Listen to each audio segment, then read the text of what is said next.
Hey. Hey Mélo, Hey. comment ça va? C'est vendredi. Ah oui, c'est vendredi. C'est vendredi. Mais comme on n'a pas travaillé, j'avais l'impression que... Yeah. Ok. Mais c'est nice. Comment ça va? Ça va.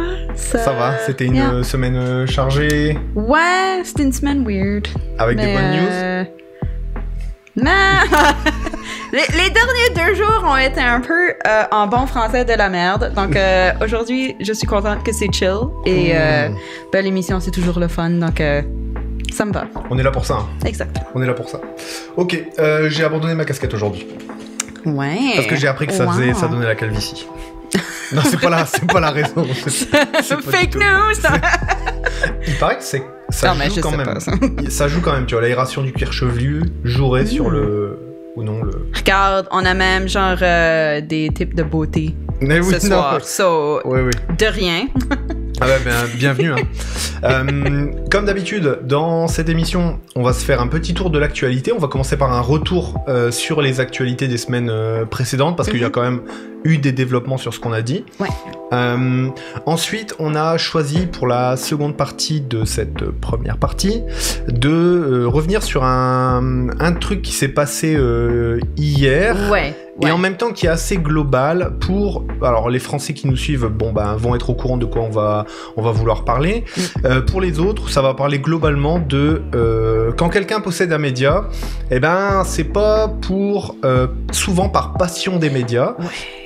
Et des fois c'est un peu pour défendre ses intérêts. Ouais. Ou contrôler un narratif Oui. en son avantage. Ouais. Bah là c'était Voilà. carrément le cas. Bref, Oui, ouais. on en fait une petite... On en parle un petit peu déjà dans les news de ce qui s'est passé. Et en plus on va développer après avec d'autres cas. Parce que ce qui s'est passé, ça arrive Non, partout. régulièrement. Là, Ça c'est arrive juste au que niveau c'est frais. global. C'est ça. Yeah. Ça arrive au niveau global avec Twitter. Ça arrive aussi Yeah. au niveau local, au Nouveau-Brunswick, avec notamment la présence de Irving dans les médias. Même s'ils ils se sont retirés plus ou moins. Ouais, après ça, ils se sont dit, en fait, ça vaut pas grand-chose. Les journaux, Les journaux régionaux, ça vaut peut-être pas grand-chose. Les gens lisent pas tellement, en fait. Là, Exactement. Et en deuxième partie d'émission, on aura la chance d'accueillir Camille, qui est l'auteur de Les Mesdames, qui a un compte Instagram Ouais. qui est vraiment cool. Et Yeah. qui mérite d'être vraiment plus connu que ça. On vous en parle de toute façon. On a la chance qu'elle soit là. Elle nous vient de France. Yes. Et donc c'est cool toujours d'avoir des invités d'outre-Atlantique. Ouais. On y va sur les news? Oui, allons-y. On a un programme Yes. plus ou moins chargé. Retour sur l'actualité. Alors le bateau de la Discord, ça touche plus ou moins ce qui se passe en Méditerranée. Et c'est intéressant parce que ça va parler de réfugiés. Réfugiés économiques, réfugiés climatiques, et surtout pourquoi les pays européens veulent pas avoir des gens sur leur sol. Surtout certaines personnes.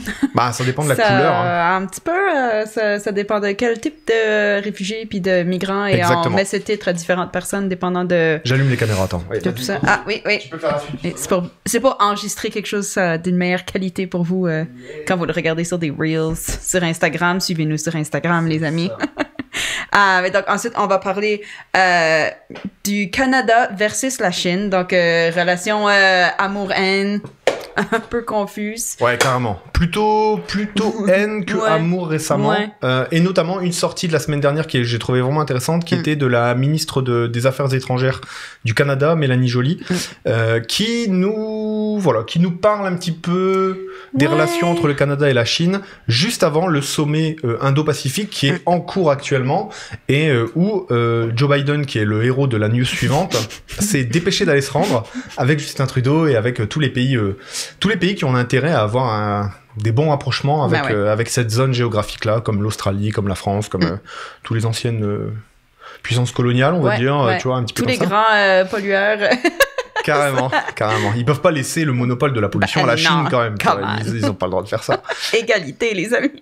Et enfin, le scandale ou l'affaire dont on vous parlait justement juste avant, malaise à la télévision française. Il s'est passé quelque chose hier qui était vraiment... C'était juste... Genre, c'est sur une émission où les gens se gueulent un peu après, donc sur le coup, ok. Ouais, mais après clairement. ça, quand t'écoutes le contenu, c'est vraiment malaisant, et ça montre vraiment que tu peux pas exprimer certaines choses sur certaines personnes parce que, ils ont le monopole, ils ont le cash. Exactement. Et Ouais, on va repasser sur les détails, mais c'est intéressant à voir. C'est intéressant à voir. Petit retour sur l'actualité, je peux m'en occuper si tu veux. Sure. Donald et Joe, pas de vague. Ça, on en parlait la semaine dernière et on disait, est-ce que les midterms vont être compliqués pour les démocrates et finalement, malgré toutes les explications qu'on aurait pu avoir, qui étaient par exemple le vote latino, qui ne serait plus forcément très démocrate maintenant, à cause des positions démocrates sur... Enfin, le fait qu'ils aient mis l'emphase sur le droit à l'avortement et que les latinos sont catholiques majoritairement et très pratiquants et sont contre l'avortement, aurait fait changer de camp les latinos. Finalement, ça s'est pas si révélé que ça. En tout cas, ça s'est pas vu dans les résultats. Et on est toujours en attente des résultats finaux. Vous le savez, aux États-Unis, c'est une élection, les midterms, qui est très complexe. Les gens ne votent pas uniquement pour un candidat qui va être un sénateur ou un député. C'est pas comme ça que ça marche. Ils votent pour plein de candidats. Ils votent pour le gouverneur. Ils votent en plus pour des fois des lois locales. Donc, dépouiller ça et savoir qui a gagné, combien d'élus, etc., c'est très long. Écoute, moi, j'aimerais pas cette job-là. Mais c'est vraiment tu sais, on n'a pas un petit morceau de papier sur lequel on met un X ou quoi que ce soit. C'est vraiment un long truc, ça ressemble à un reçu, pratiquement, où, OK, tu votes pour X personnes à ce niveau-là, X personnes à ce niveau-là. Il y a la loi, oui, non, etc. Donc, c'est vraiment un menu.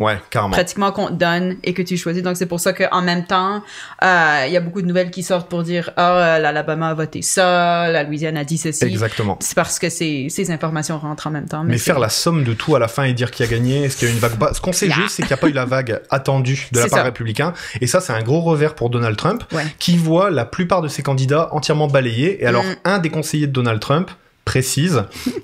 les candidats étaient nuls, et les candidats, ça compte quand même dans les élections. Il n'y a pas que les positions politiques. Donc... Voilà, il semblerait que Donald Trump soit même en train de désavouer certains de ses candidats. Ouais. Tu sais, quand les rocs quittent le navire, c'est le plus gros roc qui essaie de se barrer en premier, c'est logique. Donc voilà, intéressant pour ça. Je pense aussi que c'est les jeunes sont ressortis peut-être voter parce qu'ils se disaient « Oh merde ». Oui. Donc, est-ce que c'était un... Bon, on n'a pas le temps d'en parler là plus que ça, mais est-ce que c'était un bon pari pour les démocrates d'axer une grosse partie de la campagne sur le droit à l'avortement ? Ça semblait être un mauvais call qui finalement a l'air de se transformer assez positivement. Donc, c'est positif pour tout le monde. Voilà. C'est positif pour tout le monde, il y a moins de femmes qui vont mourir. Yay! C'est cool. Ensuite, les 71 du Burkina, ça c'est un petit développement par rapport à ce dont on vous parlait plusieurs semaines auparavant. Il y a eu un coup d'État nouveau au Burkina Faso et la situation est en train de se calmer. Le nouveau chef d'État avait dit... Et il avait rassuré les collègues africains autour du Burkina Faso en disant il y aura une transition pacifique et surtout il y aura une transition démocratique. Et là, il est en train de le prouver. Ouais, c'est cool. En nommant, donc pas lui, mais en gros, au début, j'ai eu peur. Hein. J'ai lu l'article, j'ai vu les 71. En gros, il nomme 71 personnes pour réécrire un bout de constitution et faire une transition. Bon, c'est facile, tu vois, de faire ça. Non. Là, clairement, les partis d'opposition, la junte militaire, le parti au pouvoir, des membres de la société civile, du peuple et tous des députés qui ont été élus avec ces étiquettes-là ont été piochés et ont été pris de manière assez égalitaire. Il me semble que le rapport, c'est maximum, c'est 17 députés pour un des camps et le minimum, c'est 10 députés pour un des camps. Tu vois, donc on reste sur des rapports assez bien. Et ceux-là vont être chargés de réécrire un petit peu ce plan de transition du pouvoir au Burkina Faso. Chose qui est vraiment positive, surtout qu'on sait que l'histoire du Burkina Faso a été jonchée de pas mal entre la colonisation, puis la révolution burkinabé, et notamment l'émergence de Thomas Sankara, qui a été le président du Burkina Faso, président, comment on pourrait dire ça, marxiste révolutionnaire, qui a voulu rendre la terre au Burkinabé, et qui notamment était un personnage emblématique pendant la période des Black Panthers aux États-Unis, où il a fait beaucoup de discours, notamment avec les camarades noirs des Black Panthers à New York. Il y a un discours, moi, qui m'a vraiment marqué. À l'occasion, peut-être qu'on aura l'occasion d'en parler, tu vois, mais Thomas Sankara, c'est vraiment quelqu'un qui a été assassiné par il semblerait, les services secrets français, donc, pendant Mitterrand en plus, qu'il connaissait plutôt bien. Quoi? La gauche molle, hein. Enfin, après le tournant de la rigueur, donc. Bref, on va pas rentrer dans ce débat-là. En gros, là, pour l'instant, c'est une bonne chose qui se passe au Burkina Faso, avec le fait qu'on nomme ces 71 députés pour refaire le plan de transition. Le pipeline de Patrick. Ouais, ça on en avait parlé rapidement. Il y a un petit moment où c'est le nouveau projet de ce qui faisait l'avion de Bernard pour parler d'un problème, un gros problème écologique qui se passe quelque part d'autre aussi, ou qui est un peu invisible, on va dire. Ouais, c'est ça. Donc, c'était pour les déplacements en jet privé. Ouais. Mais là, on suit la construction d'une pipeline en Ouganda, qui va créer des désastres environnementaux. Et il y a déjà des militants sur place qui commencent à dénoncer des situations de travail forcé, des situations de destruction de l'environnement. Et là, du coup, ça a été mis en avant par un compte Instagram qui est intéressant. Et il se trouve que Patrick Pouyanné, qui est le président directeur général de Total, qui est l'entreprise qui a le contrat pour faire ce pipeline, était entendu à l'Assemblée nationale française, et notamment par un député qui s'appelle François Ruffin, qui est le député de la Somme, de la Somme, qui est un département de la Picardie. Et François Ruffin a pas mal interpellé Patrick Pouyanné, et à la fin de la réunion, donc ça c'est ce que disait François Ruffin sur les réseaux sociaux, c'est qu'il avait eu un deal de la part de Patrick Pouyanné disant, parce que Patrick Pouyanné dit toujours oui mais ça se passe très bien au Burkina Faso, il n'y a pas de problème, je vous le garantis, etc. Et François Ruffin, qui lui à la base est un documentaliste, qui fait des documentaires, s'est dit banco, mon prochain film je le fais sur le fait que tout se passe bien là-bas. Voilà, ce sera Sure. Et donc ça c'est intéressant. On a hâte de voir ce que ça va donner. Est-ce que le PDG de Total va tenir sa parole? Est-ce qu'il y aura toute la liberté possible de faire des images et de ce qui se passe sur le pipeline de Patrick? En tout cas, en attendant, allez voir le compte Instagram, le pipeline de Patrick, pour suivre un peu les avancées, parce que ça veut dire de la destruction de forêts en masse. C'est prendre des terres. Puis après ça, le côté humain, on n'y pense même pas. Les expropriations sont... Oh my God. Ouais. Donc là, on verra en tout cas, mais ça, c'est intéressant. Le dernier, je peux le faire aussi si tu veux. Yeah. Coquelicot bleu et myosotis, nous sommes le 11 novembre 2022. Ça fait 104 ans que la Première Guerre mondiale, du coup, s'est terminée par l'armistice. En gros, là, l'Allemagne, l'Autriche et la Hongrie. Oui, bon, bref. Oui, c'est ça, c'était l'Autriche-Hongrie à l'époque. Merci. Ça, c'est intéressant toujours d'avoir un historien sur le plateau qui est pas loin là, à nous souffler les bonnes réponses. Et du coup, le 11 novembre 1918, je suis perdu. Des chiffres. Je suis perdu. Le 11 novembre 1918, c'est signé dans la forêt de Compiègne l'armistice entre du coup les généraux français et britanniques, américains, et également ceux qui ont accepté la défaite. Donc l'Empire austro-hongrois et l'Allemagne. Et donc pourquoi coquelicots bleus et myosotis? Vous avez vu fleurir, si vous êtes au Canada, les coquelicots sur les vestes de vos représentants politiques, de vos hommes publics, de vos personnages publics. Yep. Je dis des hommes publics parce que majoritairement, tu sais, mais de vos personnages publics. Le coquelicot, c'est le symbole du souvenir pour les vétérans at large, mais à la base, c'est dédié à ça parce que sur les champs de bataille dans le nord de la France, comme lors de la bataille de la Somme, ce qui a repoussé les premiers, qu'est-ce qu'on pouvait voir après les batailles? C'est les coquelicots qui ont repoussé en premier, donc qui sont devenus symboles. Ça a été la même chose. C'est un texte, en fait, qui c'est in Flanders Fields, donc dans les champs des Flandres. Mais c'est un poème où il parle des coquelicots qui repoussent. Nice. Ou qui poussent dans ces champs. Donc, c'est souvent ces paroles-là qui sont mentionnées quelque part pendant le jour du souvenir. Je savais pas. Et ça, c'est une tradition qu'on connaissait pas trop de l'autre côté de l'Atlantique, de porter une fleur. Et ça se fait de plus en plus en France, avec notamment le bleuet, qui lui, du coup, est le symbole des soldats français qui sont morts pour la France dans cette guerre. Et bien sûr, la myosotis, qui est la fleur symbole de la fin de la guerre pour les Allemands. Et d'ailleurs, il y a une anecdote qui est pas trop marrante, mais sur Twitter, j'ai vu passer un mème d'un gars qui travaille dans une entreprise française qui travaille beaucoup avec les Allemands, quoi. Et il y a une collègue allemande qui lui envoie je comprends pas, t'es pas au bureau aujourd'hui, quoi. Et lui répond non, c'est un jour férié en France et tout. Et elle dit ah bon, c'est férié, pourquoi? Malaise. Comment te dire? C'est la fois où on a gagné contre vous et où c'était la merde. Et c'est étrange que ce soit pas férié pour vous d'ailleurs. Ouais. Donc aussi, à ce moment-là, quelque chose à préciser, c'est que on a vu pas mal j'ai vu pas mal sur Twitter des figures publiques de droite dure dire, eh bien, ce qui s'est passé à l'époque, ça ne pourrait plus se passer puisque plus personne ne veut mourir pour son pays. Et beaucoup de gens ont quand même rappelé que on mourait pas pour son pays à l'époque, désolé, mais on mourait parce que si on le faisait pas, on était fusillé. Oui. Et il faut quand même rappeler le nombre de personnes qui ont été fusillées parce qu'ils voulaient se mutiner, pour juste pas crever, parce que rappelons-le, la Première Guerre mondiale commence avec l'assassinat de François Ferdinand, l'archiduc, tu vois, et entraîne les puissances capitalistes dans une guerre, dans une sorte d'escalade d'alliances, etc.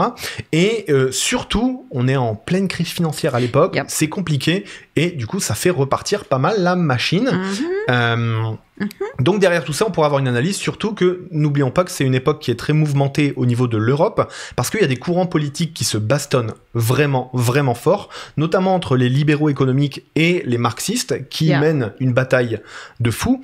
Et ce qui a fait que la France était vraiment en position de perdre à un moment, c'est que la Russie vient d'entrer en révolution en 1917, et du coup, les révolutionnaires, eux, sont contre la guerre, en tout cas contre cette guerre capitaliste-là, et donc ils décident de step back et d'abandonner le combat contre l'Allemagne, et c'est ce qui fait que ça renforce le front de l'Ouest, et voilà. Mais bref, en tout cas, donc c'est une guerre dégueulasse. Non, absolument. Et on se doit quand même de se souvenir. C'est là aussi, on voit même on parle des gens qui se font fusiller, mais il y a aussi le côté, genre, on a même le mot déserteur pour désigner quelqu'un qui est tellement lâche, exactement, qui soit part avant d'aller au combat ou qui se cache pendant qu'il est au combat, mais si t'es envoyé dans un truc où tu sais pas, t'es forcé, on te dit c'est la gloire, etc.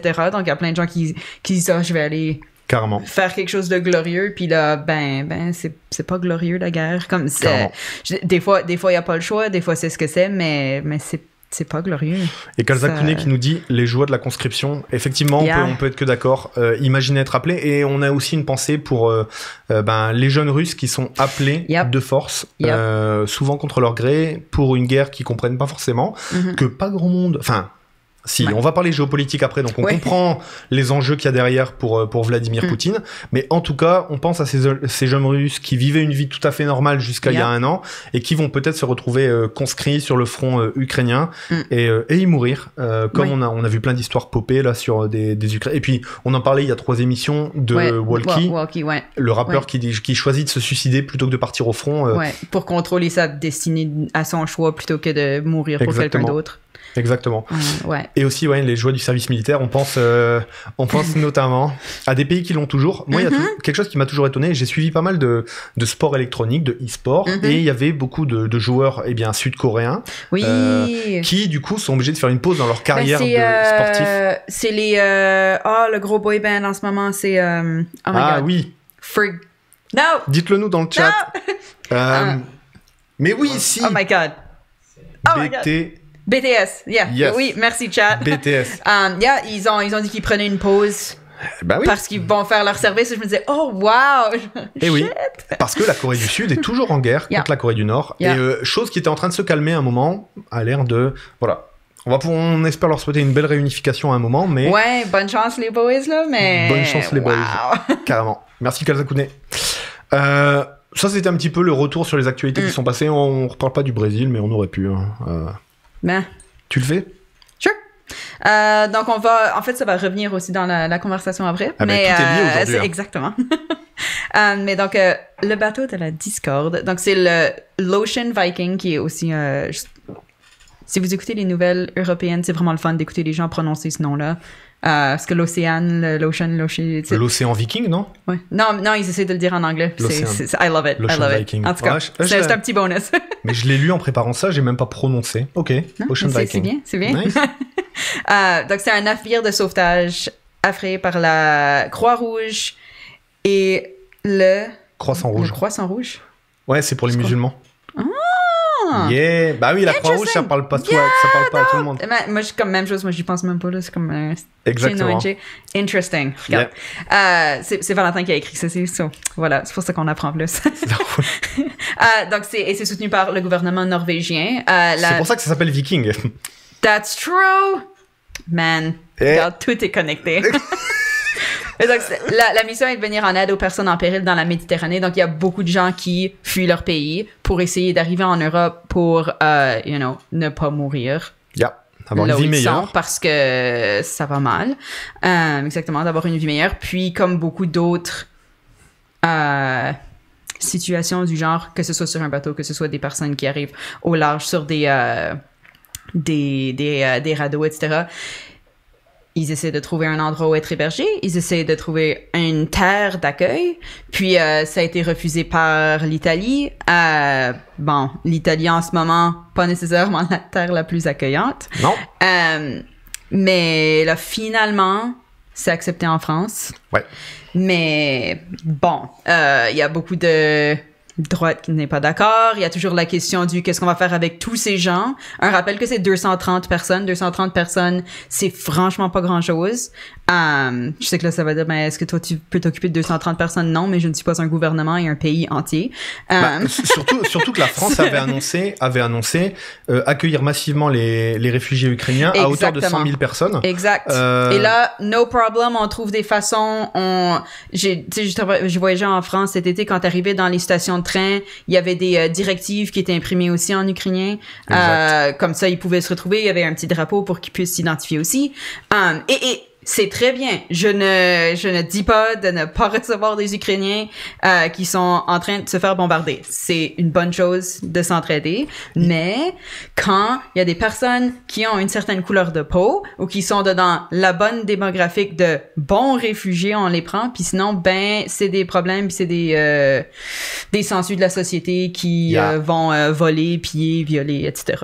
Voilà. Il y a Camille de les Mesdames qui nous dit un truc super intéressant. Elle nous dit il y a aussi un bateau qui fait le même job qui s'appelle le Louise Michel. What? Énorme. Et qui est financé par l'artiste Banksy. Cool. Yeah. Bon, ça c'est cool. On en parle juste après. Du coup. On a l'occasion d'en parler juste après. Intéressant. Ouais. Juste mentionner qu'ils ont été accueillis du coup dans un port militaire français, le port de Toulon, et qu'il y a eu beaucoup de manifestations d'extrême droite pour interdire l'arrivée de ce bateau. Et alors, les médias français, je sais pas pourquoi ils ont choisi de faire ça, mais ils ont donné la parole à quelqu'un qui est personne pour la République française, entre guillemets, tu vois, qui est juste un opposant politique, qui est Éric Zemmour. En gros, à quel moment tu fais parler Éric Zemmour sur des questions migratoires? En plus, c'est très surpris. Il y a aucune raison que ce soit lui un porte-parole de quoi que ce soit. Exactement. Il y a des gens de droite qui peuvent absolument s'exprimer. C'est pas parce que je suis pas d'accord qu'ils peuvent pas s'exprimer. Exact. Mais lui, c'est rien. C'est une merde. C'est une merde. Je n'ai rien d'autre à dire. Wow. S'il y a quelqu'un que je respecte pas, oh my God! C'est le goulag ici, hein? Wow!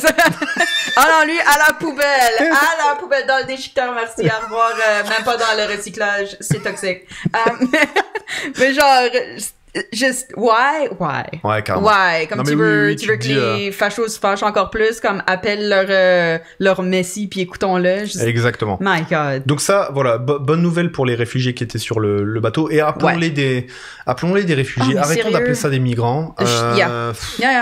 Non, des migrants, on dirait, ça fait vraiment sensu de la société. Exactement. Et je pense que c'est l'objectif aussi, tu vois, il faut se réapproprier les mots, et c'est des gens qui sont des réfugiés, tout simplement. Oui.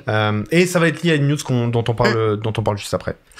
Ça, je peux la faire, c'est là. Yes. Ça m'intéresse beaucoup. Le Canada se tourne vers l'Indo-Pacifique et pointe l'influence chinoise. Alors, c'est un article que j'ai récupéré de Radio-Canada qui m'avait super intéressé. Je vais vous le lire pour ceux qui sont en podcast. À l'aube d'un voyage diplomatique dans la région Indo-Pacifique, la ministre des Affaires étrangères, Mélanie Joly, durcit le ton face à la Chine, une puissance qu'on ne peut ignorer sur le plan économique et dont on doit aussi se méfier selon elle. Surprise, les méchants chinois. Exactement. Dans une allocution prononcée à Toronto mercredi, la ministre canadienne des Affaires étrangères admet son poids démographique et par son influence rendent la coopération avec la Chine nécessaire pour faire face aux défis mondiaux comme le changement climatique.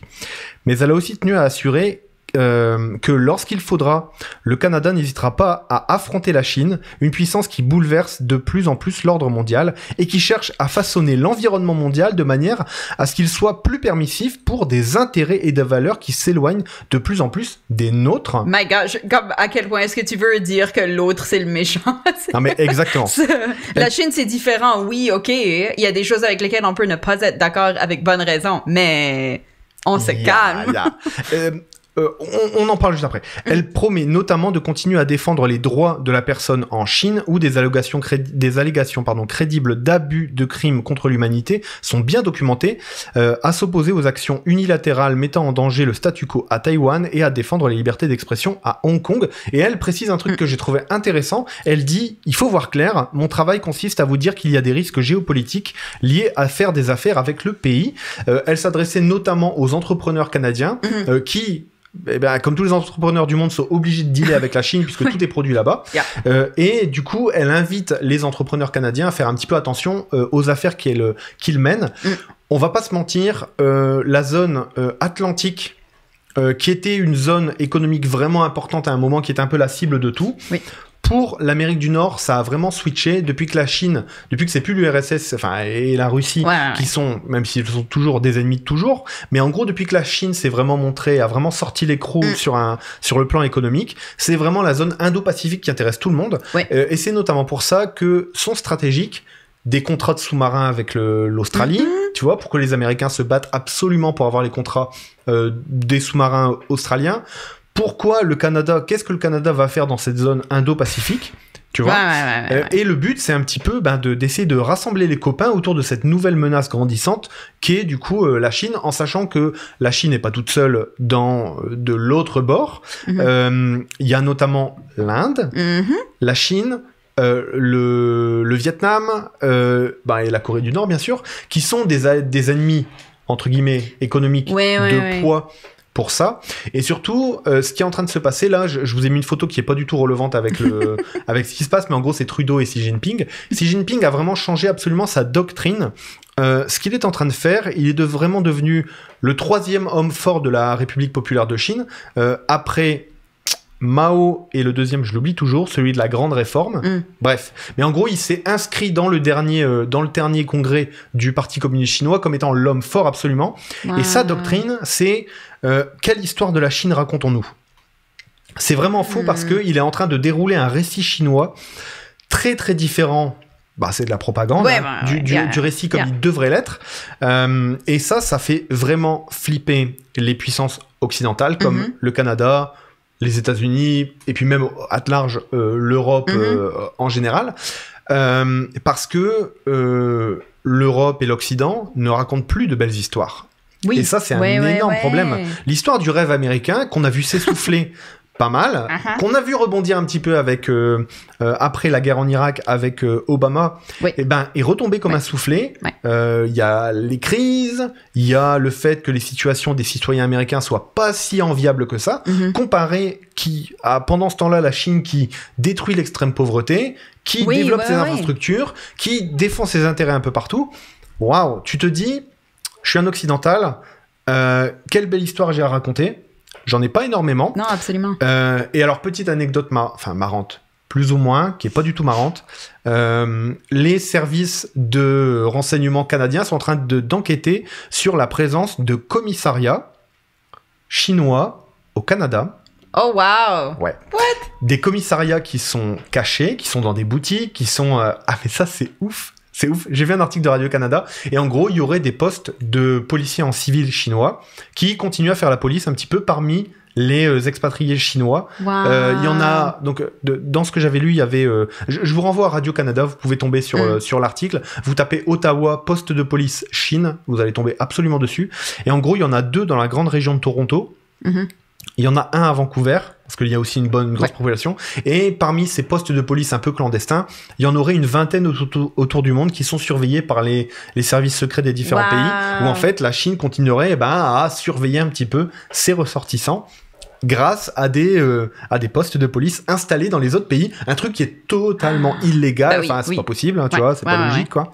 Voilà, ça c'était la petite news un peu chelou, tu vois. Mais ça montre que il y a un resserrement de la vis et on en parlait dans une émission précédente, mais les États-Unis, il y a vraiment une sorte de basculement qui est en train de s'opérer parce que tous les vieux de l'administration sont en train de quitter et de partir en retraite. Ces vieux-là, pour eux, l'ennemi, c'est l'URSS. Et ils sont restés dans cette logique-là dans les départements d'État américains.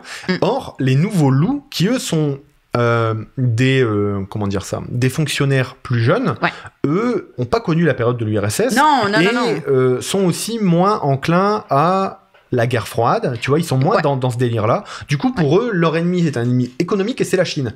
Et c'est ça qui a fait un petit peu le trouble à un moment en Occident, c'est que les États-Unis ne savaient pas se décider sur qui était l'ennemi économique sur lequel il fallait lutter. Et donc, ils menaient une guerre d'influence contre la Russie et puis en même temps une guerre économique contre la Chine. Et qu'est-ce que ça a fait ? Ça a produit ce qu'on est en train de voir là maintenant, un rapprochement des deux puissances entre la Chine et la Russie qu'on n'a jamais vu avant. Mais de toute façon, nous, on est des citoyens lambda. Ces grandes guerres géopolitiques, est-ce qu'on va les subir ? Est-ce qu'on les comprend ? Est-ce qu'on comprend toutes les ficelles de ça ? C'est toujours intéressant de se... Oui, absolument. Faire un pas de côté et essayer de comprendre ce qui se passe. Mais en tout cas, la situation internationale... Ces deux pays, entre guillemets, les méchants communistes, là, c'est ça. Ouais. Il y a Kalzakouné qui nous a mis l'article justement et oui, et donc effectivement c'était le journal de Montréal et donc vous pouvez voir, le lien est dans le chat pour suivre un petit peu cette chose-là. Ça c'était ouf quand j'ai vu passer ça. C'était les commissariats chinois. Terrifiant, mais... Ouais, ça fait flipper. En même temps, là, je suis en train d'écouter des trucs sur la CIA, puis bon, la CIA, on s'entend que ils se laissent un peu être un peu partout pour le bien des États-Unis. Donc, je suis genre, tout le monde fait c'est pas OK, mais tout le monde le fait. Ouais, mais là où c'est très... mais non, mais c'est pas là, bien, putain, c'est pour surveiller tes ressortissants. Non, mais c'est ça. C'est ça, c'est pas pour voir qu'est-ce qui se passe au niveau politique dans un autre pays. Là. Exactement. Et bref, en gros, cette guerre de l'Indo-Pacifique, un dernier point, c'est que comment dire, elle oppose presque 50% de l'humanité contre 50 autres pourcents. Et du coup, on se remet dans un contexte vraiment particulier. Yep. Voilà. Yeah. All right. Joe. Yes, c'est notre ami Joe. Yes. Donc, la COP27, on en a parlé un peu la semaine dernière. Yes. Il y a plein de gens qui se sont parlé, qui ont dit qu'on allait tous mourir et puis ils ont rien fait. Voilà, c'est ce qui se passe. En gros, mais donc Joe Biden arrive à la COP27 et il se présente les États-Unis comme cette force incroyable qui est en train de tout faire pour bien avancer. Alors, je lis un petit peu. Lors de son discours en Égypte, Biden a vanté sa législation sur les dépenses en matière de santé et de climat qu'il a promulguée cet été en déclarant à l'Assemblée « Nous prouvons, qu'une bonne politique climatique est une bonne politique économique. » OK? Juste pour dire que dans les choses qu'ils ont mis dans leur Green New Deal, c'est genre, on va commencer à produire nos propres gros trucks électriques. Donc, ça... C'est cool, I guess, mais... Non. Bon, c'est ça. Pourquoi ils font pas des trains? Parce que c'est pas des trucks. Non, mais tu sais, genre... c'est communiste, okay, tu vois, mais... c'est parce que c'est communiste de prendre le même moyen de locomotion ensemble, tu vois, le bus. C'est pas américain, c'est pas viril. Non, mais c'est ça, ouais, c'est cool. Ça. Mais pourtant, on peut faire des gros, tu vois, on peut faire des gros trains, tu vois. Des gros trains en forme de bite, tu vois, enfin, non, mais je suis sûr, on peut faire ça, tu vois. Pourquoi ils font pas des trains? Moi, Ah non, I know. Mais donc c'est vraiment, c'est le côté économique. On s'entend que ce qui dit qui est écologique, c'est économique. Là. Exactement. Mais donc en gros c'est ça. Entre-temps, on cherche d'autres manières de trouver de l'énergie parce qu'avec la guerre, comme on a mentionné, mais la guerre Russie contre Ukraine, ça fait augmenter les coûts. Là, on se demande où est-ce qu'on va trouver ça, où est-ce qu'on va se faire du cash en ayant d'autres options. Exactement. Mais donc c'est ça je recommence à lire un petit peu. La volatilité croissante de l'approvisionnement énergétique rend plus urgente que jamais la nécessité de redoubler d'efforts pour trouver des solutions énergétiques propres, a déclaré M. Biden. Oui. Ouais, je suis d'accord. On est d'accord avec mais c'est peut-être pas des trucks électriques. Ça est juste un que je vais trouver drôle comme nouvelle. C'est pas ça. mais donc voilà, donc c'est en gros, il arrive et il dit les États-Unis, ils ont fait le job. De rien. De rien. Les autres, allez. Franchement. C'est exactement ça qu'il dit. Ça me fait halluciner. Ouais. Yeah, mais En gros, c'est ça. Oui. c'est ça la nouvelle, mais c'est un peu la dynamique même qu'on voit avec d'autres pays aussi, où ils arrivent en disant allez les petits, nous on fait ce qu'il faut faire, mais en fait, c'est pas des politiques écologiques qu'ils proposent, c'est des politiques au mieux par rapport à se faire de l'argent d'une façon ou d'une autre. Ouais. Mais ouais. Je peux donner un exemple intéressant aussi. Yes. C'est oui, Kalzakouné qui a raison dans le chat encore, hein, sur il dit des camions électriques quand la production vient majoritairement de ressources fossiles. Bah oui, Yeah. logique. Hein. Un truc intéressant que j'ai vu passer aussi, c'était le Carbon County, qui est en gros un comté du Wyoming, qui s'appelle le comté carbone, en gros, de par son industrie, c'était les mines. Depuis les années 1800 jusqu'à maintenant, il y a des mineurs et les villes se sont construites sur les mines, tu vois. Et ce comté-là, le maire du comté, parce que le Wyoming, c'est un petit état, enfin c'est gigantesque, mais c'est un petit état, il y a que 500 000 habitants. Ouais. Et le maire de la capitale du comté, Carbone, lui, qui est un républicain forcené, tu vois, lui, il a dit, guys, le charbon c'est mort, il nous faut de l'éolien. Wow! Yes, et il est en train de faire sortir de terre des centaines et des centaines d'éoliennes parce qu'il dit notre terre est ultra fertile pour le vent et il faut y aller quoi. Économiquement, il faut y aller maintenant, il faut faire du vent maintenant quoi. Et il dit j'en ai rien à foutre des écolos, j'en ai rien à battre. Mais c'est ça, mais c'est juste ce qu'on a besoin de faire pour que économiquement, il dit économiquement, c'est un super attrait et il faut le faire maintenant. Yeah.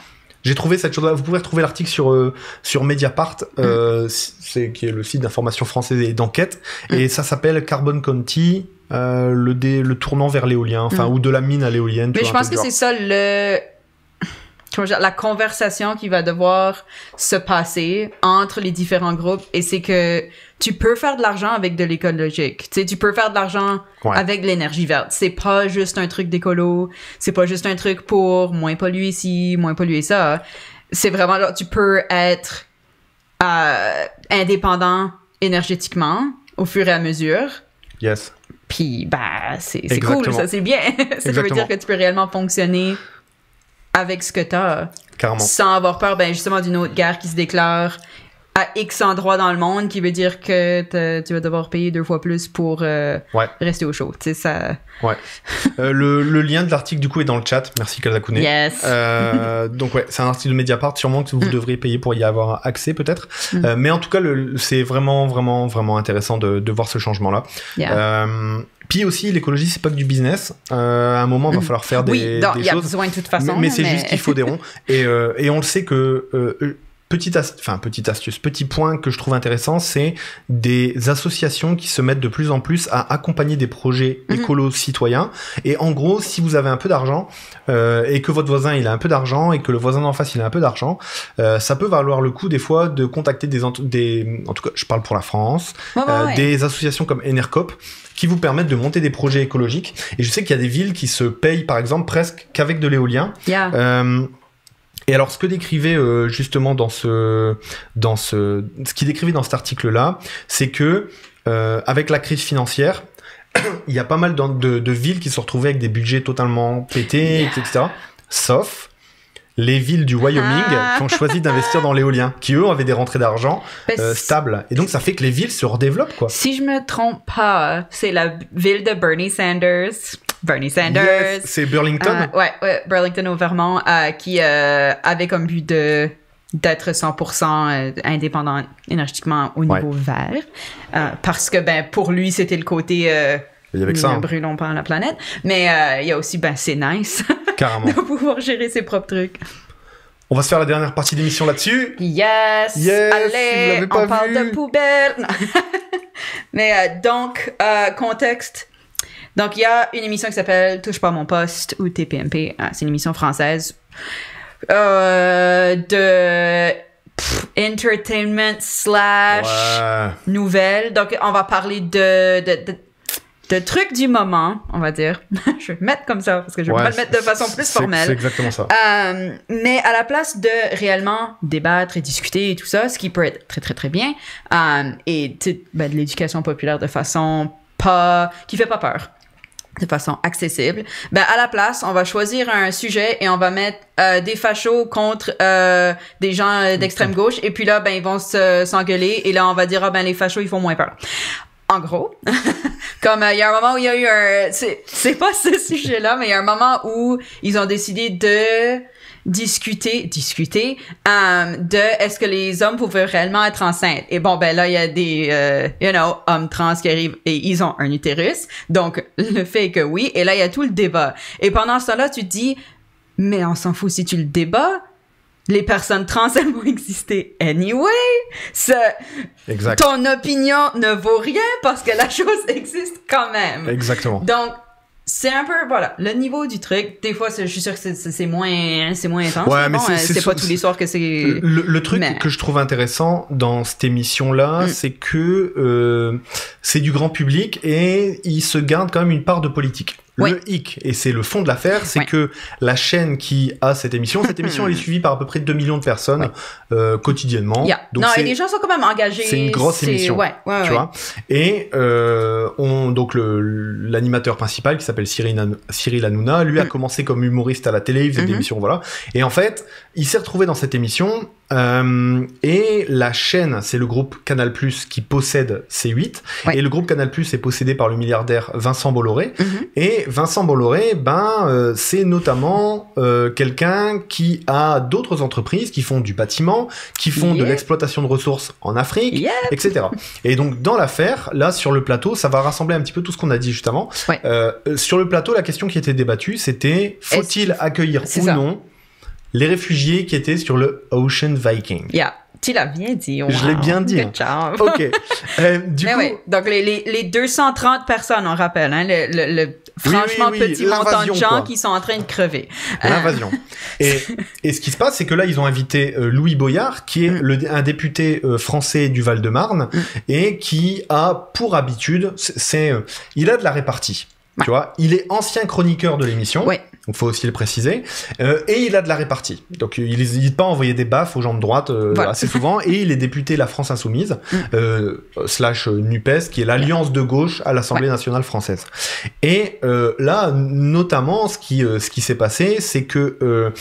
ils font voter les gens autour sur le plateau. En gros, tu dis oui ou non et t'expliques pourquoi tu veux accueillir ou pas les réfugiés. Voilà. Et donc, majoritairement le plateau, parce que c'est une émission de droite, globalement, qui tire à l'extrême droite, c'est non. T'en as un qui m'a surpris, qui s'appelle Castaldi, qui est un ancien présentateur, qui lui dit oui. J'aurais bien aimé entendre son point, tu vois. Il y avait notamment Bigard, je sais pas ce qu'il branlait là, lui, mais bon, bref, qu'importe. Bigard qui est une sorte d'humoriste très très lourd, français, qui complotiste et tout, enfin tout ce qui va bien. Donc tu te dis le niveau de l'émission pour inviter des complotistes. Juste pour dire, c'est le range, c'est pas parlons réellement du truc tout en s'amusant. Non, c'est on va dans tous les sens et on donne la légitimité égale à tous ces points de vue. Exactement. Ce qui est dangereux. Et lui, Louis Boyard, il démonte un point, il dit... il commence juste son truc parce qu'il vote oui et il a pas le temps d'expliquer son point. Non. Il a un début d'argumentaire qui va durer à peu près 30 à 40 secondes où il dit, j'avais pas envie de passer l'extrait parce que c'est vraiment malaisant. Ouais, puis de toute façon on va probablement être coupé sinon. Exactement. Mais en gros, lui, ce qu'il dit, c'est on peut pas opposer les personnes pauvres de France, qui vont majoritairement voter non à l'accueil des réfugiés parce qu'on leur bourre le crâne avec le fait que les réfugiés prennent leur travail, prennent leurs aides, etc. Bref, la rhétorique de l'extrême droite depuis longtemps, depuis Jean-Marie Le Pen, tu vois, et puis l'extrême droite en général. Et il dit, notamment, alors que 5 milliardaires possèdent autant que 27 millions de Français. Et il dit notamment, parmi ces milliardaires, il y a Vincent Bolloré, donc le mec qui possède l'émission dans laquelle il est. Et il dit, lui, en plus, il est en train d'être amené en cours par 150-ish Camerounais qui l'accusent de ne pas respecter ni les droits humains ni les droits environnementaux. Et je crois qu'il se fait couper là. Exactement. Je crois que c'est là où ça commence. Exactement. Parce que ce qui se passe, c'est que on n'en a pas encore parlé ici dans cette émission, mais la notion de chien de garde, c'est le fait que tu défends des intérêts qui sont pas vraiment les tiens, mais parce que t'es payé pour le faire, tu vas prendre la parole pour couper la parole tout simplement à d'autres et défendre les intérêts de celui qui t'emploie. Et dans la discussion, il y a un truc de fou qui est quand même donné, c'est Donc Cyril Hanouna rappelle à Louis Boyard que tu sais sur quelle chaîne t'es, t'ouvres ta gueule, etc., etc., machin. Et Louis Boyard lui dit bah mais toi t'as pas le droit de critiquer ton patron. Ouais. Et ce que Cyril Hanouna répond, c'est quand même je ne mords pas, je crache pas dans la main qui me nourrit. Voilà. Le mec admet clairement, mais on le savait. Oui, mais il le dit. À haute voix. Exactement. Et ça, c'est vraiment, vraiment représentatif d'un truc un peu fou quand même, tu vois, où... et oui, et alors, autre chose. L'émission se veut être un temple de la liberté d'expression. Absolument. Donc, on invite tout le monde avec toutes les opinions, et toutes les opinions ont le droit d'être exprimées. Exact. Peu importe la validité de l'opinion. Et donc, là... Ben c'est ça, et il se fait vraiment... C'est vraiment malaisant comme moment. Le gars est en train de dire un truc. Encore une fois, qu'on soit d'accord ou non avec ce qu'il est en train de dire. La liberté d'expression. Exactement. Il finit même pas d'expliquer. Et il y en a plein d'autres invités qui n'ont pas encore expliqué leur truc, qui se fait couper, et vraiment, il se fait attaquer au point où, tu sais... Cyril, il dit mais en plus on a aucune idée de quoi tu parles et c'est pas relié à ce qu'on discutait, gna gna gna. L'autre, il essaie d'expliquer pourquoi est-ce que c'est relié, et ce qu'il veut essayer de dire est en gros que si tu fous la merde en Afrique, il y a une raison pourquoi les gens ils quittent et ils veulent aller ailleurs. Big surprise. Et que peut-être il faudrait qu'on se pose des questions sur les milliardaires comme celui qui Dusin est ton boss. Mais il se fait couper et on lui parle par-dessus pour pas le laisser dire ce qu'il dit. Et puis on l'insulte, hein, tu vois. Oh, et à la fin, il se fait vraiment insulter. Il y en a qui lui disent « mais c'est toi qui t'énerve. » Ben ouais, mais à un moment où tu vas t'énerver quand on te laisse même pas dire une phrase. Puis, il finit par partir du plateau. Et après ça, le reste de l'émission, c'est eux en train de dire exactement. Le gars de gauche, il s'énerve. Là, ce qui va être intéressant vraiment, c'est le déroulé de ça. Parce que un député qui est élu par le peuple... il peut pas se faire insulter publiquement de cette manière-là, tu vois. Donc, il va se passer quelque chose. En France, il y a une autorité qui s'appelle l'Arcom, qui est l'autorité de régulation, en gros, des médias. Et en gros, qui doivent garantir que les médias respectent leur feuille de route. L'une des feuilles de route, c'est ne pas humilier quelqu'un, tu vois, et ne pas faire peser sur quelqu'un de la violence psychologique, morale, etc. Notamment ces choses-là. Et puis surtout, le respect de la pluralité des opinions dans un endroit. Et c'est là où, nous, notre discussion, on voulait aussi l'orienter, c'est ces temples de la liberté d'expression qui sont possédés par des milliardaires. On se rend compte que c'est faussement de la liberté d'expression, ou c'est souvent de la liberté d'expression à sens unique. C'est ça. Et l'exemple quand même de Twitter, qui là, bon, si vous n'êtes pas sur Twitter, ça sert peut-être à rien d'investir maintenant votre temps et votre énergie sur Twitter. C'est intéressant parce que c'est un bon outil de veille, savoir un petit peu ce qui se passe, quels sont les hot topics, etc. Mais globalement, c'est un peu en train de péricliter depuis le rachat par Elon Musk, parce que, comment dire, le temple de la liberté d'expression... on se rend compte que c'est pas vraiment vrai, notamment parce que les personnes qui critiquent Elon Musk se font tout simplement couper le micro, tu vois, genre en gros leurs comptes sont désactivés, etc. Donc la liberté d'expression a l'air d'être un petit peu à sens unique, et ça, à mon avis, et ça va être la même chose pour Cyril Hanouna, c'est que ça va vraiment leur être reproché en place, parce que là en place publique faire ça, de l'insulte publique ou même couper quelqu'un qui est pas d'accord avec toi. C'est quelque chose, alors que tu te veux défenseur de la liberté d'expression, c'est quelque chose qui va leur coûter, à mon avis, très très cher. Je sais pas ce que ça donnera sur l'opinion publique, mais en tout cas, j'espère qu'il y aura des suites à cette affaire. Et on va quand même donner un petit point de courage à Louis Boyard, tu vois, pour avoir tenté de faire un peu de politique, et notamment de l'explication, dans un milieu totalement hostile. Absolument. Et on va quand même ajouter aussi une chose, c'est qu'il y a 2 soirs, la personne invitée à Touche pas à mon poste, c'était Jordan Bardella, qui est le nouveau président-ish du Rassemblement National, qui est dont l'ancêtre est le Front National, dont on vous parlait il y a quelques émissions. Un parti qui a été fondé par des nazis. Literally, comme des nazis, littéralement des nazis. Pas... Genre non. C'est pas juste, t'es un peu un nazi. Non. T'as fait partie des SS, là. Genre des vrais nazis, tu vois. Et donc, lui, il a été accueilli tout sourire, bras ouverts dans cette émission.